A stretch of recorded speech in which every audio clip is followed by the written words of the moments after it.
preoperative room. Patient will go from the... You don't mind if I record you? No, it's fine. Patient will go from the waiting area into this room. The nurse will come in, bring them in here. They'll have gowns to put on before surgery. There's a bathroom over here. A lot of times patients will get a urine study, so they'll give a urine sample, possibly for a pregnancy screen or other types of studies. They'll come into the bed here. We've got a computer here where the nurse will log on and get information from the patient and ensure that the patient hasn't had anything to eat or drink within a certain amount of time. They'll talk about allergies, and then there's a laundry list of questions that will be asked by the nurse that are our protocol. After that, the surgeon and the anesthesiologist will come in and see the patient. The surgeon has to actually put a mark on the patient, so they'll take a surgical pen, and if the patient's having a left shoulder surgery, they'll put their initials on the left shoulder. They'll fill out a history and physical on the computer, and then they'll be ready to go from a surgeon's standpoint. Likewise, the anesthesiologist will see the patient, log on to the computer. I will, as an anesthesiologist, I will fill out my history and physical. I'll ask the patient several questions. Again, I'll re-ask about NPO or nothing by mouth status. So often the patient is to have nothing to eat or drink after midnight. Mm-hmm. There are a few exceptions to that. I'll talk about allergies. I'll ask about their anesthetic history. Have they or any family members had trouble with anesthesia before? I'll ask about their medical history.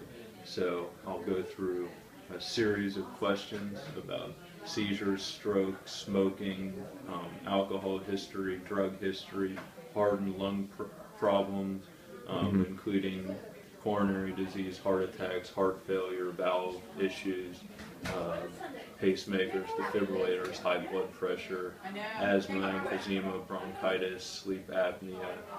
I'll talk about heartburn and acid reflux, which very much impacts what we do from an anesthesia perspective.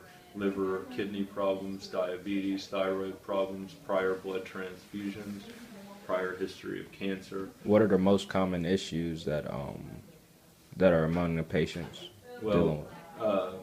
Nowadays, some of the more common issues are high blood pressure, diabetes, obesity, and something called morbid obesity, which is based on a body mass index, and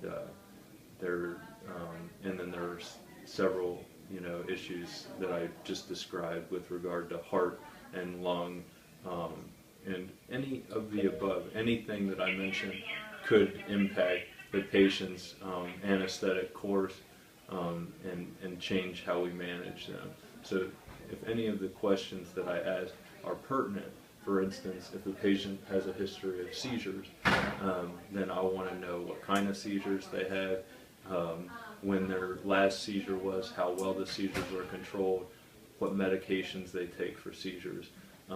Much of what I'm asking is in an attempt to make sure that we avoid a seizure, if at all possible, around the time of the operation.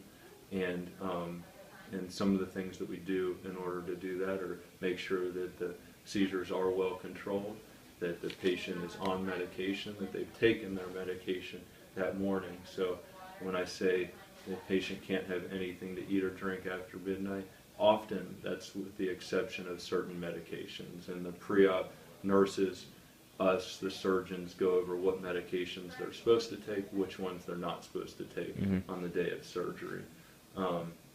So that's basically what we do from a history standpoint here in the pre-op area before they go back for surgery. Now, part of what the nurse does as well is they'll put in an IV. An IV is standard for any anesthetic that you get. You will have an IV placed. We often place them in the hand, sometimes up here in the arm, and then that will be the mainstay of where we administer medications, fluids, blood if needed. All right. Blood's an interesting topic because there are certain people that refuse blood transfusions. So if it's a surgery where blood transfusion is at all possible, you'll ask if a patient is okay to receive a blood transfusion.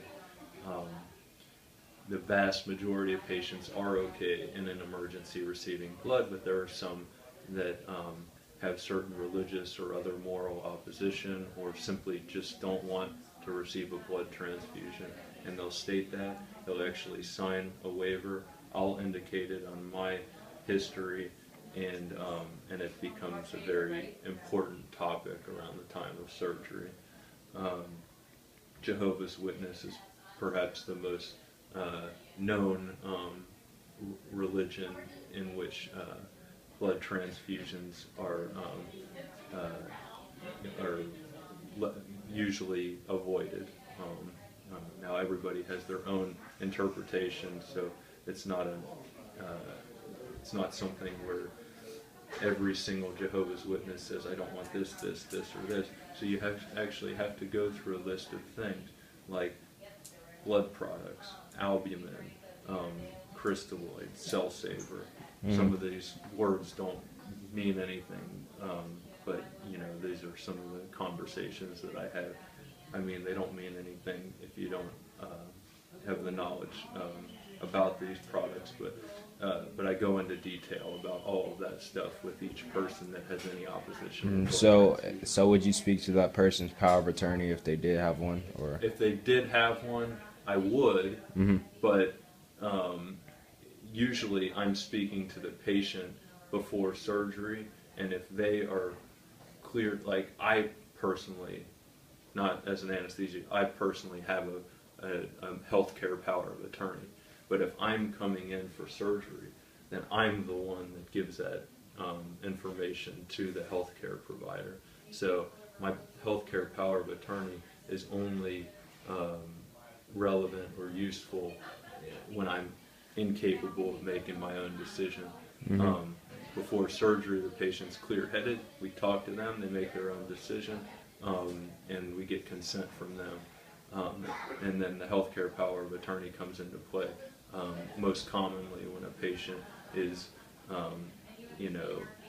under anesthesia, in a comatose state, demented, unable to make their own medical decisions.